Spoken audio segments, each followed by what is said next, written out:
I was just thinking about how Michael Giacchino, Giacchino. Giacchino. He like his scores, his soundtracks and stuff are so versatile. Like pretty good. he did War for the Planet of the Apes and Spider-Man: Homecoming, and those two are so vastly different. Right. And like some of his soundtracks are a little bit similar. Like people have noted that like Doctor Strange sounds a little like Star Trek Beyond, which I guess, dude. But overall, he's very, very, unique and different. Well, for at each adapting one. too. Yeah. Yeah, his War for the Planet of the Apes, which we'll get to, that soundtrack sounded very different than the past ones. Yeah, well, and cool. it incorporated some of the elements of the previous scores and soundtracks and stuff, like the theme when they're like the apes are in their habitat or whatever. The da da da Exactly.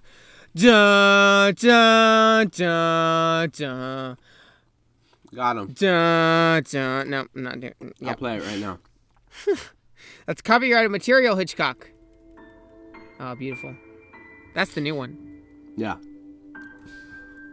Beautiful. We should listen to the whole song right here. It's 9 minutes long. It felt very like they really incorporated some of the elements of the previous movies, but also it felt very classic Hollywood, classic kind of 60s. Yeah. And it tied in really well with the Giacchino second. does a really good job of that. Yeah, like both of them have very like bombastic and like loud and like sort of Hollywood sounding soundtracks, like from that do kind of remind you of the original film from the 60s. So that was really cool. But yeah. Hitchcock, Comic-Con. Comic-Con's coming around the corner, isn't it? Yeah, and D23 is this weekend. We probably should have waited until D23 happened to do our episode, but Definitely. You know what? You're gonna be out of town again. Yeah, I'm gonna be in Hilton Head with two small, loud cousins. So, well, I got two with me right now. Yeah, you got the same situation as me. I've got one who's like 7 and one who's like less than a year old, who are both going to be very loud. So, that may deter the episode a bit, Well, I woke up to my my little cousin yelling my brother's name in my room, and my cousin, my other cousin, and my sister playing X's and O's. What is that? That was good. That song, the X's and the O. You know that song? No. They were blaring that song in their room, and I woke up to that at 9 a.m. Fantastic. It was terrible. Yeah. Man. Man, they can be a hassle. Yeah, I'll be in Hilton Head, but I am going to go see Dunkirk, which should be lit. I actually, guess what? So my friend Campbell, right? Audiences, the listeners do not, but you know Campbell. Yeah. He has an early screening of Dunkirk, and I don't. Got him. Because we both know our friend Aiden, who for some reason his mom's he's got like a all PR. the inside scoops. Right, he's got all the inside scoop. Like his mom's like a PR person, and me and Aiden haven't, like, we're friends, but we haven't talked in a good while. Campbell and him have been talking recently, and that let Campbell get a free early screening of Dunkirk, so he's seeing it on Monday. What? Like the frick, right? Gee Man, whiz. I'm mad about that. God. I applied to like 4 different lotteries for early screenings of Dunkirk and won none of them. So dang, I don't have the best luck with this stuff. The only early screening I've ever done is Split, honestly. Like I don't know. Remember that? I think it was last year. You could have seen Civil War like a month early, but you were out of Wi-Fi. But I was at Lake Oconee where there was terrible service. Yeah, if I had clicked it 5 minutes ahead of time, I could have had like a 3-week early screening of Civil War. Amazing. That was a joy, wasn't it? Yes. Man. Anyway, but yeah, so Comic-Con and D23 are happening, and I'm thinking that like because Marvel has apparently a 90-minute panel at Comic-Con, so that's a big deal, and like everyone's supposed to be there, and there's like a ton of sort of big scoops and whatever about that, but also D23 is owned by Disney, obviously, and so I'm wondering which one they're going to do their big announcements on, because Disney has shown that lots of times they like to do things on their own turf. Like they do Star Wars trailers at Star Wars Celebration, and like they had that big sort of, what was it, when they had the thing at the big theater and they announced all the new Marvel movies and did the Infinity War thing, right? Yeah. And that was their own gig. So obviously they kind of like doing things on their own turf. But that said, they've done plenty of things at Comic-Con as well.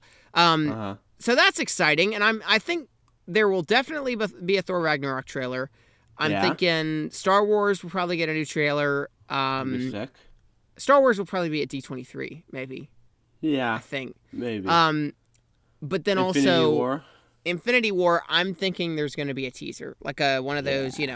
There was the one for Age of Ultron where it was like Ultron's helmet, right? And it wasn't any footage of the actual movie, but it was like voiceover and whatever.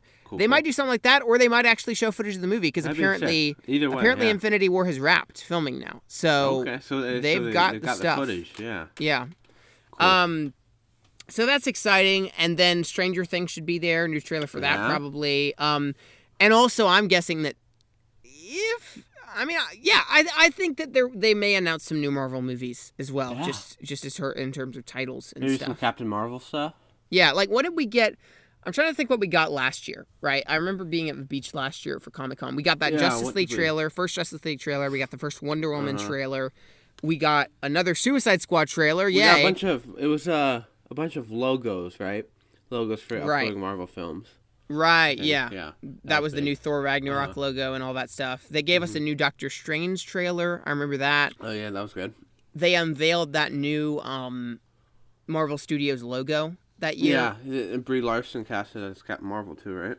Oh, yeah, they did do that, didn't they? Yeah, and like Michael Rooker was there as Yondu or something. Yeah, so they did some pretty big stuff last year, but I'm thinking it's going to be even bigger this year since Infinity War is on the horizon. And, like after Infinity War, obviously they've got a pretty big amount of movies left, like Captain Marvel and Ant-Man and the Wasp and all that. But really, they are getting to the point where, there's only a few years until there aren't movies planned.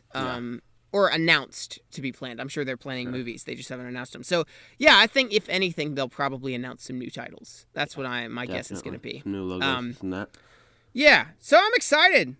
Big question is, are we going to get Gotham Sirens trailer? Oh, wow, dude, boss. Hi. Epic. I don't think they have a director for that yet. David Ayer wasn't going to do it, and then he was going to do it, and then he wasn't going to do it, and now he might do it again. I don't know. Flash. The Flash movie hasn't had a director in 200 and something days. So, awesome, right? Nope. No. Nope. Oh, my. Remember when it was supposed to come out in February of 2018? Remember that? Yeah. Remember when Batman v Superman was supposed to come out in 2015? Remember that? Oh, yeah. Remember when... Man. There was supposed to be a Man of Steel 2. Remember that? Was there? Yeah, man. Oh, man. What a journey this is. What a ride, right? Yes, what a ride. Definitely. Anyway, is there any other kind of stuff that's been happening this week? I don't know. I'm trying to think. We really just did an episode recently. Like, yeah. It's been. I don't even think it's been a week since our last episode. Yeah. I'm going to comicbookmovie.com. Comic book. Squirrel Girl got cast. Oh yeah, it was the AT&T girl, Milana Vanthrob. She's very attractive. Yeah. Yeah, good. I know, great insight, good talk, right? Good talk. Yeah, that was amazing. I saw Baby Driver 2 more times this week, and Spider-Man again. Yeah, I really love Spider-Man. It's really good. And Baby Driver is great, but I did just post a review about it, about why I don't think it is like a masterpiece, like some are saying. So, Nothing's a masterpiece, though. No, nothing. Except that Suicide Squad, Oscar win. Except that Suicide Squad. And, you know what? Last night... Here we go. I had a nightmare, actually, last night. I was sleeping, and I barely ever have dreams. I barely ever sleep. Yeah, that's true, too. That's probably why I don't have dreams. It's just because there's an unlikelihood of having dreams when you're not sleeping. Yeah. But I had a nightmare last night that Screen Junkies forced Classic. me to go to a early screening of the Emoji Movie. Amazing. I had that dream. I had the dream. Maybe it's a prediction of the future. It was like some sort of thing where like I was dreading it, and I was like, why am I doing this? And then I got the tickets in the mail, and they said, Screen Junkies invites you to da-da-da. And then I was like, maybe I won't go. But then, like, they forced me against my will to go to the Emoji Movie. And I'm not making this stuff up. This was insane. I was like, why is it? Because it was one of these dreams where you think it's real life, and the whole time my mind was like reasoning with myself, going, why would I be going to the Emoji Movie? Why would I be paying for this? I'm doing it as a joke, right? And then the truth was revealed that I was being coerced to do it by the worst channel on YouTube, Screen Junkies. No, they're all right. They're all right. Rinsed. They're all right. They're all right. Yeah, that's a surprisingly realistic dream. Yeah. When I have dreams, they're always so whack. Like, honestly. Yeah, I used to have a dream as a small child where, remember that show Cyber Chase? Right? Yes. It was like a PBS Classic. kids show. It was about math. Yeah. I had dreams where the villain from that, called the Hacker, who was like green skinned, he would kidnap me, and then he would kidnap like all the doctors and the firefighters and the cops in the world. Because like when you're a kid, you think that's like right, they're the legends, they're gonna save you, right? You go to a teacher, you go to a doctor, they're gonna save you from the bad guys. But no, he had imprisoned them too. What was I gonna do? So it wasn't just a one-time thing, it was a reoccurring nightmare where the Hacker would imprison me and all the doctors and firefighters and cops and teachers. It was horrifying. That's great. Love it. Yeah. Oh man. Just checking me audio just to make sure it's going. Yep, it's good. It's good. Yeah, just making sure. Good stuff. Any other news? There was a Black Panther comic book or Entertainment Weekly cover that was pretty cool, right? That was cool. Got some new photos. Yeah. You know what I love? I love how last week we completely scratched news and like didn't say one word about it, and here we're like searching for it. Yeah. Like, the inconsistency. We gotta make up for these things. There was a new Stranger Things poster. Didn't know about that. That was gorgeous, we got a little wasn't promo. it? Yeah, cool. And so that's also why I think there might be a new trailer at Comic-Con. Official release date October 27th. That's I looked it up. That's a Friday. So I'll probably watch it all that night, and then I'll have another binge watch on Halloween day. That'd be epic, right? I love it. I think that's about it. There was a Ready Player One still released. Did you hear about that? How did I see that? It was like he was like wearing VR goggles or something, but it was pretty good. Now. Yeah, it's not mind blowing, but it's pretty good. It's like something from you Samsung haven't read commercial. the book, so shush. Yeah, I do need to read that book. If I read it's books, really good. Just wow. Where is it? Comic book movie? Yeah. Or just Google, just search it on Twitter. Ready Player One. Tweets? On the tweets. Fine. Did you see this statue of Thanos? No. At D23? There's a big life-size statue of what Thanos is going to look like in Infinity War. Oh, nice. He's ripped, man. It's this I sure sleeveless hope he shirt. is. It's like it's a armor, but it's sleeveless. So his like muscles are showing. It's pretty good. Whoa. If you ask me. Whoa. What? What's whoa? He's ripped. Yeah. He's got like a sleeveless shirt and he's ripped. Infinity War?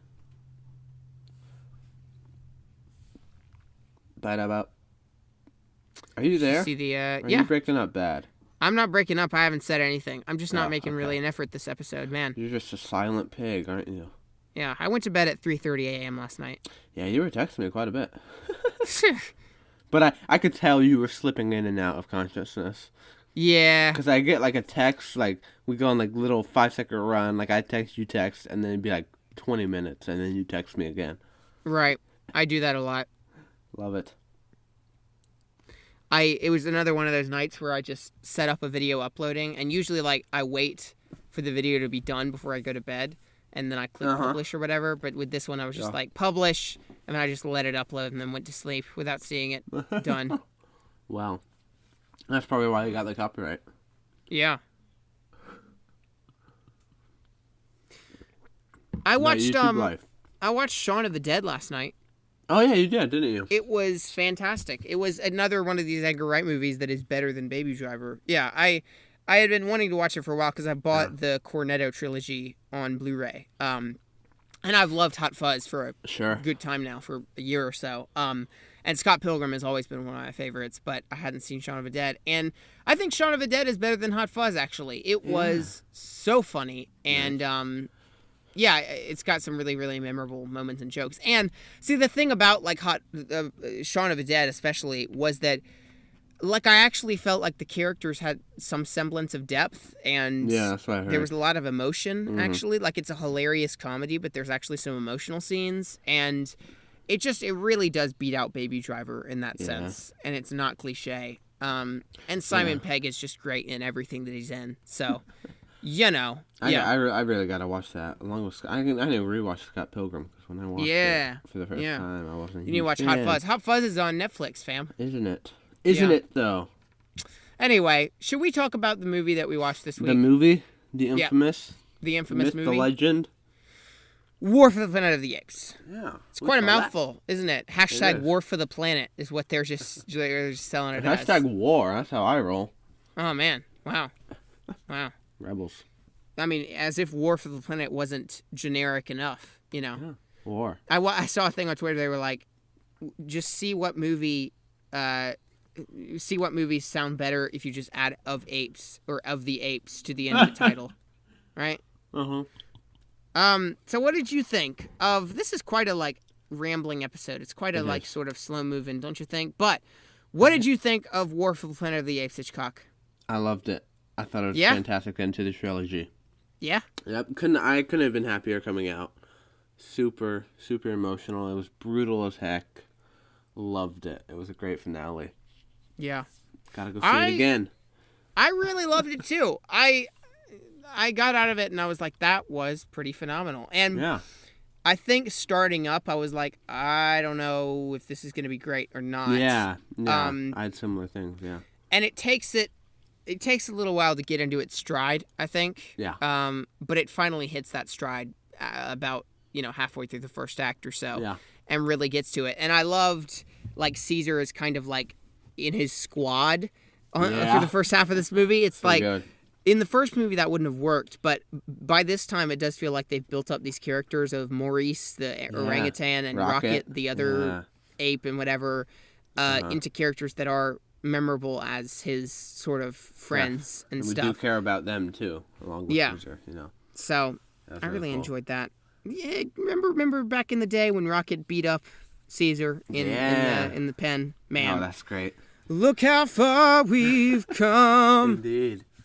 Yeah, I've read lots of. It's funny because like the mainstream critics, are praising this movie. Yeah, they love it. They're saying it's a masterpiece. It's got like 94% or something like that on Rotten Tomatoes, blah, blah, blah. Mm-hmm. But then I feel like the not mainstream critics, like the hipster critics, if you will, are kind of very lukewarm on it. I've read lots of different responses that are like, 2 of 10 or 2 of 5 on Letterboxd. I read a 4 of 10 on Twitter, a 5 of 10, blah, blah, blah. And it was just like... It's absurd. I don't know why. Well, see, I don't know. I think I get it. I understand. Some movies I don't understand why people are saying something, but I get it with this. And I get it with Dawn as well. People said the same thing about Dawn. It's funny because there's just this weird divide I've been noticing lots of times recently between mainstream critics and sort of the Letterboxd critic, if you will. That's what I'll just call it. And I don't know what it is. I think maybe mainstream critics are more like, what is it? I don't really know. It's like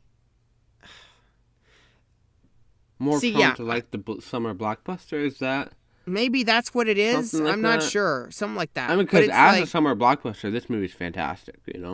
Yeah. Like looking at it from the perspective of just, I mean, it's not some indie art film or whatever, right? I mean, it is a summer blockbuster. For what it is, it's amazing. Yeah. So maybe that's it, but... Yeah. I mean, some of the complaints that I've seen, I just don't understand. I'm like, what? What? Yeah. You know, it's confusing to me. Well, the main complaints that I've heard, and the main complaints I heard with Dawn people said was too, and I guess we should establish, because I don't know if we've talked about this on the show, that both of us love the first two movies, like adore them. For sure. I think Rise is a phenomenal blockbuster, amazing setups and payoffs, really good writing, the effects are amazing, the emotion is really there, and then Dawn I think is quite good as well. But I do get, people said that Dawn was very predictable and formulaic, and you know, it was like a Pocahontas or an Avatar or blah blah blah, where it's the two tribes and there's misunderstandings and stuff, you know, and I understand that. But again, as I've said on the show a few times, like, I don't fault a movie for being formulaic or even really predictable, as long as the story along the way is well told. And that's why, like I always say, Force Awakens, very formulaic, very, you know, it's A New Hope, but I thought the story was really well told and I cared about the characters, and that's why I rate it so highly. And the same thing can be said for me about Dawn. I think that is just a really well intimate movie, I guess I would say. It's got lots of really intimate moments, and you sort of feel the heart of it more so than the actual plot. That's one of the things I love about it. But so people are saying about Dawn some similar things. They're saying it's a little formulaic, saying that it's somewhat predictable, but also that it's boring. I guess so. I mean, I can see that complaint. It is a very slow movie. It is very slow. Especially compared to, like, Dawn, which is super fast-paced, a lot of action, you know, and great. But, and then this is a different turn. It's slow, and it's definitely more character-driven. Is Dawn really fast-paced either? I don't really know, you know? I mean, I think Dawn has a lot of kind of slow-moving stuff with the dam being fixed and all that, you know? But even there, I feel like, you know, with the dam, you have the little monkey that finds the gun, right? And I mean, and then Caesar and Koba, they fight there. So it's definitely, I think it's got more action in it than this, because this is war is much more character driven, I feel. You know, and that was purposefully so. See, I get, it's funny because, like, whenever someone says a movie is boring, you have one of two approaches to addressing that person's criticism. So, like, when someone says a movie's boring, you can either say, well, that's just because you don't understand it. That's just because it's too dramatic for you. It's too emotional, blah, blah, blah.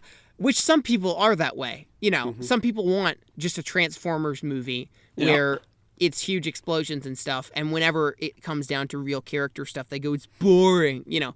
But at the same time, there is a legitimate criticism that you can make that some movies are boring and are too slow moving and don't have enough of a drive or flow. And like, I made that criticism of Guardians Volume 2 in some ways. I adored Guardians Volume 2, but the plot, especially through the second act, doesn't have much drive to propel it forward. It does ramble on a bit.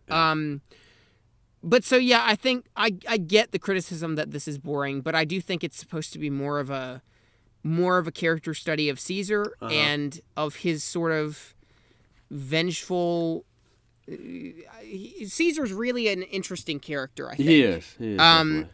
A very interesting character because he is sort of the MLK to Koba's Malcolm X, but he's also very ruthless and wants to protect his people despite his you know, sort of quest for mercy in the end. Yeah, definitely. I don't know if I bought. Okay, so we should say full spoilers ahead. Yeah, but I don't know if I bought. See, I don't know. This is such a funny thing because I came out of the movie and I adored it, but now I'm thinking about stuff and I'm like, I'm not sure. Like, I don't know if I bought Caesar's sort of revenge quest, right? Okay. Like, I liked the dark turn that it took, right? Where his entire family is murdered. I was like, holy frick. And it's like a John Wick thing, right? Where it's like, you killed my dog. I'm going to come after you, you know. Going down for real. Yeah, and I thought that scene, especially where he sees the green, you know, scope lights shining through, the lasers coming through, and then he chases him. That was really well done. Definitely. And you really felt his anguish as his wife and son are killed. But I don't know if I bought the revenge mission that he goes on. Like, really? On paper, like, if you were to tell me, okay, so Caesar, he goes after the colonel because he killed his family, and then he can't let Yeah. go of the anger and whatever. On paper, I get it, but I just didn't really feel it in the moment. I don't know. Okay. It was odd. What do you think? Well, for me, I didn't have that sense at all. You know, I felt like it was definitely showing how he did have some of Koba in him, right? That's throughout the whole thing. He's seeing Koba, and you know, I think it's just he sees the colonel killed his family, and he was consumed so much that it drove him to kill. And in the end, it's him finding that no, it's not right, right? And so he doesn't kill him in the end, right? Yeah. And so I mean, I guess I could see somewhat. It did feel a bit dramatically turned, like, oh, he just killed him, and like he instantly is ready to leave his whole people behind, which it is. Right. Like, I do agree that it's a dramatic shift in his character. Right. You know, because before Apes Together Strong, that's his whole thing, right? And he just leaves his whole tribe, all right? But I felt like that came back because then he sees that they got captured without him, and he sees just what his hunger for revenge got him to, where that led him to, which is I felt like it was done I don't know well, if the dramatic pacing. Maybe this is the issue. I just don't know if the dramatic beats quite worked because he realizes that his revenge quest was stupid after like the first act or something. Like as soon as he's captured in the Holocaust style, you know, cages and stuff, I think he even has a line where he's like, "What have I done?" But then he still tries to kill the colonel at the end. He still goes after him, and it's like, well, I thought you realized what you'd done, you know. And I get that maybe it's just supposed to be he's debating inside himself, and he's got this inner turmoil. But yeah, you do have that one scene where they got them all down. They've dug the hole, and they're all going down the hole. And then he's like, "I'm gonna stay here," and you're like, "Really, man? Didn't you learn your lesson the first time?" Exactly. Like I was hoping that it's got that scene of him looking up to the colonel's balcony, and Rocket comes up behind him, and Caesar's like, "I'm gonna stay." I was really hoping that he would turn away, which I do agree, because then he did immediately go back to kill him, which is, I guess, it's just showing how his hunger for revenge did consume him. You know. Yeah. So.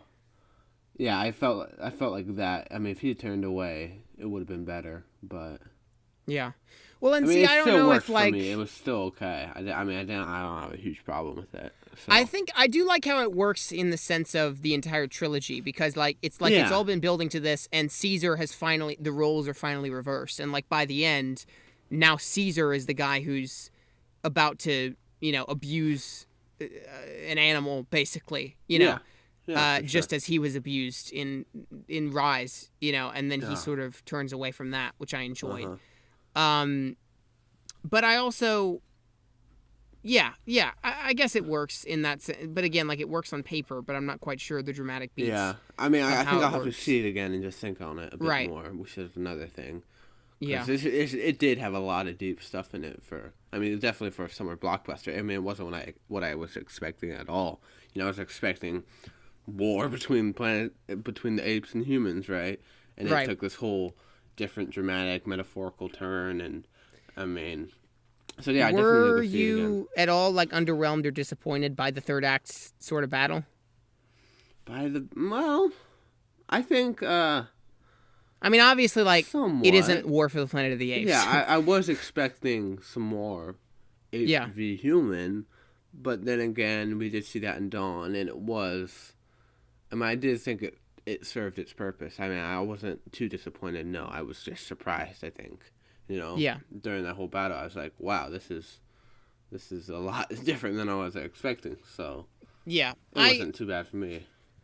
See, I don't know. Like, I do enjoy the fact that all three of these movies have focused on the more intimate stakes. Definitely. Like it feels like all three of them are like very big in scale and very like the stakes could, destroy the human race, but they're more focused on the human ape relationships and stuff. Yeah. And that's why I think like Dawn works so well, because it's Jason Clarke and Caesar's relationship. Trying to bridge the gap, yeah. And Rise also works really well with James Franco and him. But here, like, I get that it's more intimate, and I like that, but at the same time, it's like, well, you need a bigger finale than that. And I think I can't decide if I think that like all the armies being destroyed in such a simple, an avalanche comes.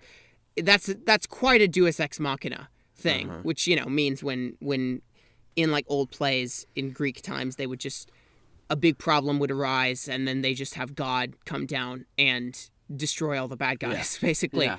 And that was totally what this was. And you could argue that Caesar caused it because he planted the bombs and everything, or did the grenades, and then that caused the avalanche. But at the same time, it's like, okay, man, that was pretty clean, pretty simple, right? Everyone died just like that, So I don't know. It's hard. It is hard. I think I enjoyed the second act the most, probably in the kind of. It was basically like Unbroken with apes. Yeah. I liked that quite a bit. A little bit more, and they're trying to escape, which is now that I'm thinking about it, I can see how it is a bit. People can say it's a bit cliche, which it definitely is. Get captured, escape, and humans get wiped out. This and that. So, I guess I can see that, but it worked all right for me. Yeah, I just need to go see it again because. Yeah, what did you think of Woody Harrelson's character? What did you think of the Colonel? Yeah, I don't know. What did you think of the Colonel, Woody Harrelson's character? Yeah, I liked him. I saw his motivation, saw where he's coming from, so I think he served his purpose. I did think he kind of went out and like quickly. It was like, whoa, like he's gone, right? Yeah. So I guess the point was supposed to be sort of that it was unceremonious in a way. Yeah, definitely. Which I think that all that is this movie is very unceremonious, right? Yeah. Well, I enjoyed his character quite a bit. I thought he was really well built. I thought he had some nice sort of quirks that gave him more personality, like his obsession with history. Like he mentions, he compares himself and Caesar to like Napoleon and all this stuff. Yeah, but he's got a Napoleon complex. Yeah, that was just like one scene, wasn't it? Like they could have drawn that out more. I feel. Well, but also like he's got history written on his wall or whatever, and like all this stuff. I enjoyed that. Sure. Sort of his obsession with being a part of history, And also I thought his monologue where he's telling Caesar all the answers and everything. Yeah. I couldn't get enough of that. I was like, I love this. Just hearing Woody Harrelson talk about this stuff. It was really, good. And really compelling. Yeah. And you even understood, like, I remember people are like, man, you really understand why Michael Keaton's Vulture character in Spider-Man Homecoming would do what he's doing or whatever. And I was like, yeah, I guess. But with this, I was like, no, I get it, man. I might do what you're doing, Like, it totally makes sense, his approach. And obviously, he's very ruthless and evil, but it makes sense as in his own mind, in his context, that he's going, and you for such a time as this, I need to, man up and take a stand and stuff. And so, I thought Woody Harrelson gave a phenomenal performance, and I really enjoyed his character's sort of Napoleon complex, Yeah. Was it really explain why he wanted to kill the apes so much? Is that just because he didn't want them to take over? Like, because it seemed like he was trying, like, more towards the end when he did give that speech, it was him trying to get rid of the disease, right? Yeah. So he had to kill his own men. Did the apes just kind of, like, get in his way in a way or something like that? Like, I guess I didn't really see why he was so set on killing the apes, Well, yeah, it is slightly... It's not quite clear why. It is not clear why the apes and humans are so closely pitted against each other. Like why they couldn't just live in peace. I guess that's to some degree is what Koba did, and that's why they're serving the consequences of that of Dawn. Right. Yeah. So I guess I can see that. So. But it is like why don't they just like? I feel like it would have been more powerful if the apes continue to reign, the disease would spread more, but it doesn't seem like the apes have a correlation with the disease anymore, they're completely unrelated. So it's like they're not really a threat to you. They're not trying to kill you. They were just living the way they were, just hanging out. I guess I get he's obviously somewhat insane, and he's also like if this disease continues, then the apes will dominate the planet, and we need to get rid of them because of that. So that makes sense. Yeah. Also, we needed a workforce, I guess. But, Yeah, I do wish that there was more of a plot, not contrivance, but some reason why they would be pitted against each other more, or why they would, why they couldn't coexist. Mm-hmm. Although maybe that's the point. Maybe the point is that they could coexist, but they just don't, because humans they're too blind to see that they could. So maybe if that's the point, maybe I like that. I mean, it definitely could have tied in with like Caesar. He did want to live peacefully, but then revenge that drove him. Right. Something. Yeah. So I don't know. Yeah.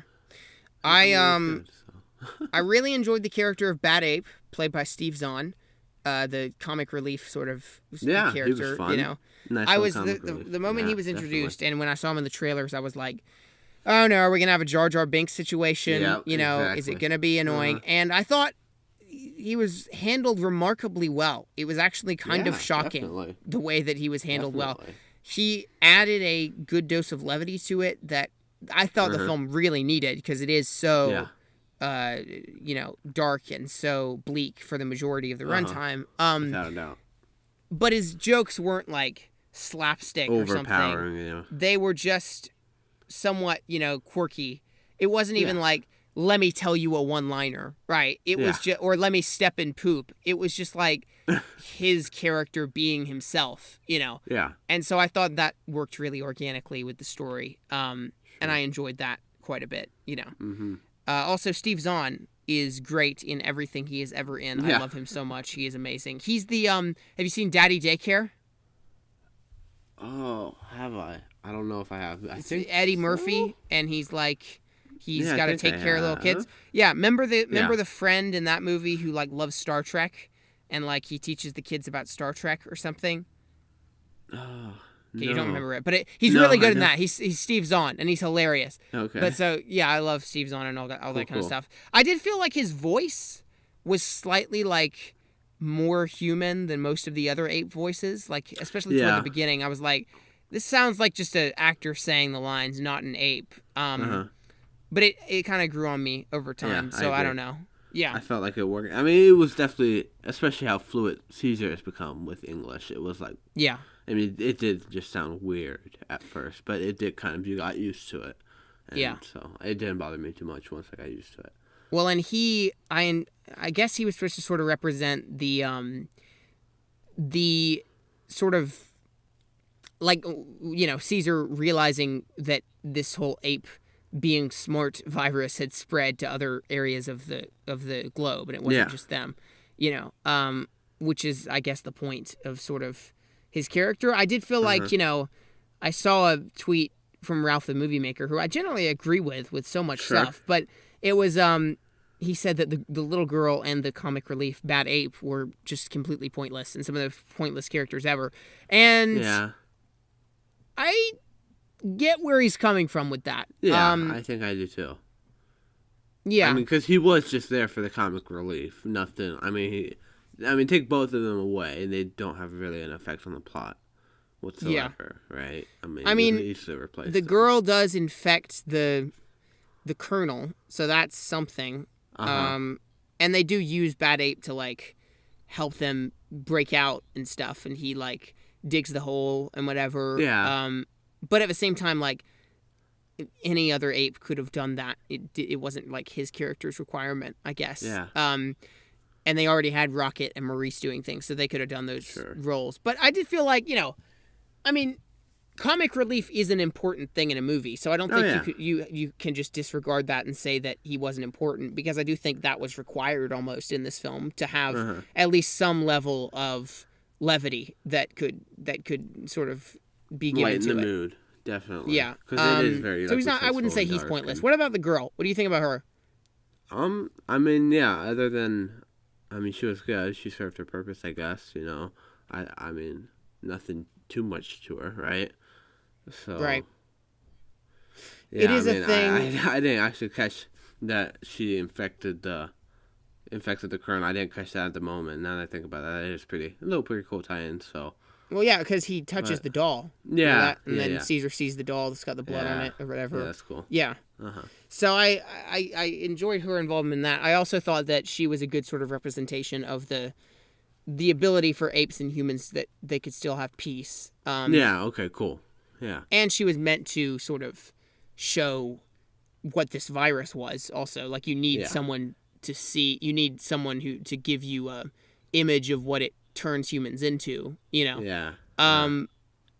But yeah, it did feel like she didn't do much at all. She gives Caesar food and water. Yeah. Okay. And then at the end, she sort of is going to live with them. And I'm like, all right, I'm interested to see how that plays out. Yeah, definitely. Because now she's the not smart one in a world of smart apes. And, as we know from Planet of the Apes, by the time the astronauts crash down, the apes are like herding humans like apes, like animals. And so obviously that sort of partnership doesn't last forever, where she's treated as an equal with them. But that said, when I had no idea that was going to be the whole point, that she couldn't speak, and that was what the virus had mutated into. And I enjoyed that because it does directly tie into the original Planet of the Apes movie, where the humans all can't speak and all are like animals and are herded around. I get to see that. Yeah, you really got to see it. It's quality, and the fun thing is that the astronaut crashes down. I can't remember his name. His name's Mark Wahlberg, right? No, that's the awful, crappy reboot. Okay. So it's a different one than that. The 1965 movie is what I'm talking about. Okay, cool. 1964, 68, or whatever. What's his name? I can't remember. But so the astronaut crashes down, and he loses his voice. I can't remember why. Like his throat gets knocked or something, or like he falls and like injures his throat. So he loses his voice. So they put him in a cage, and they think that he's like the other apes. But then eventually he gets his voice back and he starts talking, and they're like, a human who speaks? What is this abomination? Or whatever. Because they're like, humans are just less than us. So it's literally the thing that I love about Rise. One of the reasons that Rise is so good, and you really need to see the original because of this, because it's so poetic. Is the second act of the original Planet of the Apes in 1965 is literally Rise of the Planet of the Apes with the roles reversed. So interesting. The astronaut is placed into a cage. They use a fire hose on him to spray him. There's like an abusive cage owner. He starts to speak-ish, and they think that they're like, what? They can't be this smart or whatever. Yeah. And then eventually he escapes. So Rise is essentially, what's somewhat poetic about that is that it's the start of it from the apes' perspective. Interesting. And so by the time the original Planet of the Apes comes around, which is supposed to be thousands of years later, the roles have been entirely reversed. And so, they've got the same lines even, where it's in Rise of the Planet of the Apes, he says, you dirty ape or whatever, and in the original they say, you dirty human. And so there's lots of like sort of poetic that's cool. Yeah. Repetition in the two movies where it's the roles are reversed, but it's the same situation. So all right, that's one of the reasons that I enjoy Rise so much. But so this movie tied into that, because I had wondered how the humans get to that point, and they do address that. And it ties into the original toward the end really well as well, because in the original Planet of the Apes, they don't live in trees. They don't live in the forest, in the redwoods. Okay. They live in the place from the end of this movie where it's like desert and rocks and stuff. Yeah. So I really enjoyed. I didn't think it was heavy-handed or anything, but I thought that they tied this into the original movie really well. And the ending really does leave it open for that. And I don't know, I might like to see a reboot of the original film at this point. Okay. And see how that would play out. That could be really cool for sure. Yeah. Have Matt Reeves direct it though. Oh yeah, definitely. Please. I don't know who you get to star as the astronaut. I'm gonna look up his name. Planet. Yeah, I gotta see that now. I mean, I've always seen clips of it. And I'm like, man, that's cheesy as heck. Yeah. Well, it's of its time, but definitely. Of its time, it is a phenomenal movie. Cool. Planet of the Apes. The astronaut's name is, wait for it, Wait for it, wait for it, wait for it. I am the one thing in life I can control. Is, Drum roll. Well, he's played by Charlton Heston. I knew that. Okay. But his name is... Why am I looking this up? It doesn't even really matter. Taylor. George Taylor. Okay. So, yeah. And also, another fun Easter egg in this movie. Taylor falls in love with a human who isn't intelligent. She doesn't speak in the original movie. And so, the ending of the movie is... You know the ending of the original, right? With the big twist and stuff. Oh, yeah, definitely. Sure. So the end of the movie, he's riding along with her on a horse. And they see the Statue of Liberty and all that stuff, and he realizes it was Earth all along. But the girl that he falls in love with, her name is Nova. Okay, cool. And I don't think it's supposed to be that she is this girl. I think it's just sort of a fun little nod. And I don't even think that... I really don't think this movie's supposed to directly tie into the original series, because the original series has... lots of inconsistencies. There's another character named Caesar at one point. There's some time travel, actually. It's bizarre. Okay. It gets really bizarre and weird. So I think this is sort of its own vision, but it's got lots of nods to the original, and it roughly translates back to it. So I think the little girl's name being Nova in this is just a nod to that. Because also, in theory, the original would take place, the events of that would take place a couple thousand years later or something. Once it's been long enough for the humans and the apes to have forgotten... The Statue of Liberty to decay. For that to decay, and for them to have forgotten what... Because in the big twist, the other big twist in the original movie is that the apes don't believe that humans ever spoke or ever had civilization. Like, Taylor comes and they're like, you abomination. They're like, they even have like churches and they're like, God created ape in his image and stuff. And so the big thing is Taylor... I forget how it happens, how it plays out, but basically they go to like this cave and they dig up the remains of like an old human dwelling or something, or like a house, and they're like, so it's true, humans were intelligent at one point, but so it's been like a couple thousand years and they can't even remember. And it's supposed to be that like nuclear war wiped out most of humanity by this point. So yeah, it's supposed to have been a long enough time that the apes have quite literally forgotten that humans ever were anything more than apes. So yeah, like I say, I enjoyed the way that this tied into that. I'd like to see a reboot of that now that you say it like that. With new effects, new actors, everything. Would that break the trilogy? True. It's true. Ooh. I think Matt Reeves said that this is supposed to be Caesar's last, and obviously, Caesar dies at the end. So, but this is supposed to be the end to Caesar's story, but that he would still like to do more Planet of the Apes stories. I'd love to see it. Yeah. So I would like to see maybe another trilogy of maybe reboot of Charlton Heston's old 60s one. Who's to say? But yeah, that'd be cool. Yeah. So. Yeah. What did you think of Caesar's death? What did I think of his death? I thought it was pretty emotional. I thought it was good. Yeah. Yeah. I don't know if I very unceremonious. Yeah, but that was kind of the point. Yeah. Definitely. And I liked his little son Cornelius and saying like I'll tell him who his father was and everything. Yeah, Maurice. Yeah, I thought it was really good. I don't think it was as emotional as something like Logan, but Logan we've known for 15 years or something. But for a character we've only had 2 other films with. I feel like it was done perfectly, and you definitely do feel the weight of his death. I kind of wish they didn't show his actual death. There was a moment where they get in real close on his eyes, and I thought they were going to end with like he'll pass on soon, but we're going to end the movie before that.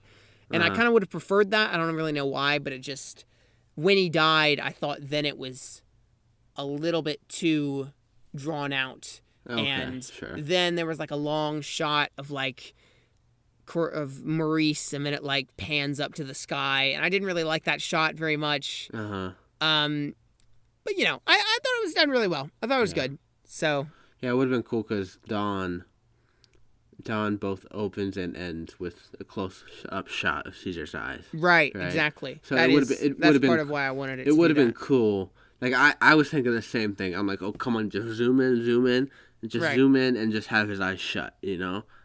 I mean, I feel like that would have been really cool, you know? Because I love the way that those two end. I think...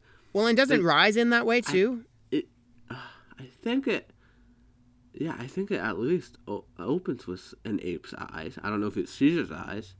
I know it opens with an ape's eyes. Yeah, it's the apes that get captured in the jungle or something. Yeah. Which also, that is a throwback to the original, because the original Planet of the Apes opens with humans being captured by apes in the jungle. That's cool. So, yeah. It really is a complete copy, isn't it? Reverse role, so... Yeah, and that's why part of why I love it so much. And it's totally different because you got the James Franco element and him developing and stuff, but it's got lots of really cool imagery. So cool. Yeah, how do you think this ranks in terms of the whole series? Ooh. Yeah, I think I'm really not sure now. Like, because I loved it, and now I've got problems, and I think definitely I get Rise the criticisms. is without a doubt the best. Yeah. Of but that, I mean, Rise, like we've said, it is a bit bland. It's right. See, that's because like these War and Dawn are so gorgeous. They're like amazing and visually stunning, and the effects are better. But Rise is a so much more unique and well told story, and it's just really well written. So I think I'd have to go see War again. Yeah, I do too. Because I think, as it stands, I think I go 1, 2, 3, just from best to worst. I think I might switch. I mean, because I love Dawn so much. Yeah, I understand all the criticism and stuff, but it is definitely. I feel like it's more fast paced, and it does still have some great elements to it, and and I gotta see War again. So I might put War above Dawn. I might switch Dawn and War, but I don't know. Yeah. I'm not sure. I liked the emotion. I liked all the sort of imagery in the Holocaust camp stuff, and it was very, clearly an image of that sort of idea of humans just always repress the race that they don't understand. And I liked some of the more subtle things, like the apes being called donkeys and the Alpha Omega American flag and everything. It had some great biblical themes too. Yeah, we'll see. Yeah, I was gonna say that. This movie, I think when you look at this movie as a biblical epic and as a as a story of Moses, really, it is honestly, so much more meaningful because it is totally it's a promised land story. It's Moses has been leading his people to the promised land for all these years and just been hunted by the Egyptians and everything. And finally, at the end, they get to it, but he doesn't really get to experience it because he dies shortly afterwards. Yeah, which you sent me that article and I read it and I was thinking about it and that's one of the things that made me love it so much. Right. Is because I'm correct me if I'm wrong, but Moses, he doesn't get. Like, he only gets to see the promised land. He doesn't get to live in it. He only gets to see it, and it's because he sinned. Yeah, and which is another thing which, like, I think the Caesar revenge of Caesar is, like, that works so well for me because, I mean, Caesar is really, he is Moses, basically, right? And so him sinning, going on this whole revenge killing and just mad out of his mind. Well, and I love the idea of him as this great leader. And I liked the image of him as the martyr in the Holocaust camp, basically, where it was a total like Mockingjay, Joan of Arc type thing, where it's like the people he's got to keep Caesar alive or they're gonna riot, and he's this symbol of their apes together strong thing. And I really enjoyed that. The idea that he's become more than just a leader. He's also a symbol now. And he means really this to everybody. So I enjoyed that. And it is very Moses-ish. Like he's saving the people and bringing them to the promised land. Yeah. There's also some other sort of more subtle things. Like in the original, in Exodus, Joshua and his other friend, who are both spies, come back and report to Moses. Definitely, like Blue Eyes at the beginning of the thing, and this is the same thing where his son and his friend come back and report to him. Also, sort of like Mount Sinai symbolism, you could say at the end. They're on top of a thing with a tree. Sure. yeah, I really enjoyed some of the biblical symbolism here. It was really interesting and very intentional. So Definitely. I think when you look at it through that lens, it becomes even more meaningful. But yeah, No, yeah. I really am not sure now because I loved it and now I have problems, but I can't decide if I still loved it. I need to see it again. Mm-hmm. But it is like one of these weird things where it's because some movies I'm fine with being like, it was fine. But with this, I'm like, I can't decide if it was bad or a masterpiece. Yeah. Like I just can't. So I really need to see it again. And I mean, the resolution might just be that it's fine. Yeah. But either way, I thought it was a good finale to the trilogy. Definitely. I thought it really resolved lots of the arcs really well. And paid I loved off how different things. It was a character study. It didn't. It was very misleading. Like War for the Planet of the Apes. You think it's gonna be an all-out war movie, right? But it was definitely more of a character study, which I love that, and I love it taking the guts to do that, right? So. Yeah. I need to see it again. I liked how it opened with the titles of each movie. Yeah, that was cool. That's fun. I enjoyed Loved that. it. Really liked that. That was just a inventive way of giving the exposition, Yeah. And then they turned it into the title of the actual movie. That was just really creative. There was one character I was like, why was he? There was the soldier, right, who Caesar saves at the beginning. And then at the end, he's pointing the crossbow at Caesar, and then like the big gorilla takes him out. Yeah. And I was like, was he supposed to have an arc or something? Because he really didn't. Because he really did odd. not. Like it was like they were barely trying to develop him or something, or make him sort of like his own character, or make a choice that would mean something, and then nothing came of that. So that was odd. But yeah, I don't know. I enjoyed Maurice a lot in this film as well. I really like. Yeah, I like him in all three of the movies. He's great, and he's played by a woman actually. Is he? The motion capture is, but he I think out of all the apes, he looks the most real. He is photorealistic. Like when he puts his face up to the girl in the beginning when she's in bed, and like he's looking at the camera. My lord, that is just photorealistic. That's amazing. I love it. But yeah, so as it stands now, I think I rate it out of 22. I mean, in ranking out of the three, I probably put it above Dawn and below Rise, I think. Okay. Out of 22, see, I need to see it again. I don't know. Because again, it's like I'm either going to give it like a 20, which is so high, or I'm going to give it like a 17. I don't know. And obviously, this is also our nonsensical rating system that makes no sense. So make of that what you will. Do it. Split the difference. 18.5. Okay. Yeah, I'll go with that too. Whatever. Yeah. But yeah, I really enjoyed it. I like it. I'm going to see it again probably. Without a doubt. So, yeah, and I really do, again, like, even if this one isn't the best in the series, I think this has been such a solid movie trilogy of recent memory, and one of the best ones in this century, which this century is very young so far. But, yeah, I thought it was really good. So, yeah, without a doubt. Yeah. All right. Well, yeah. That's war.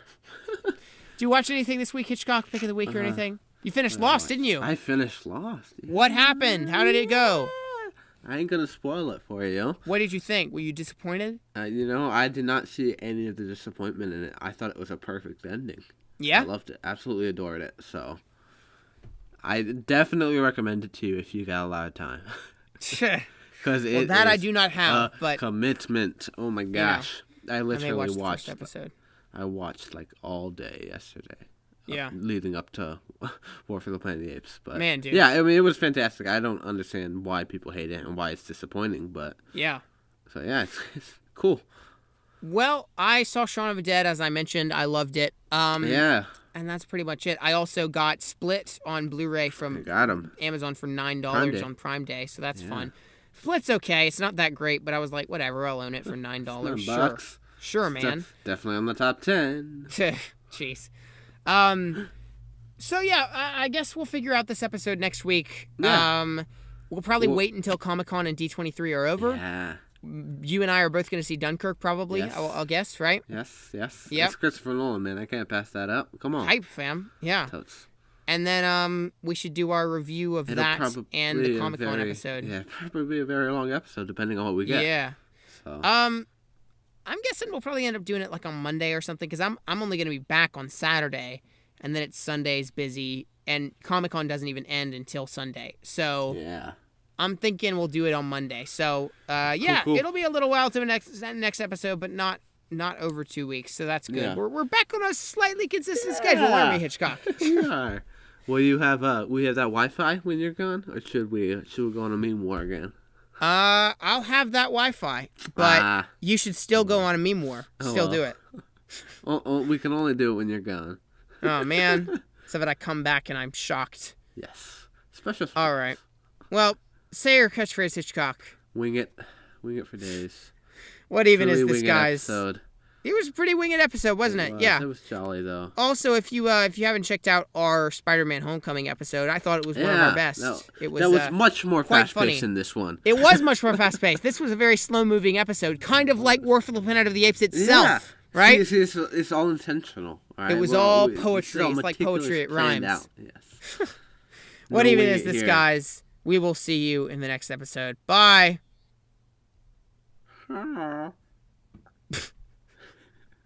This is getting dumber and dumber.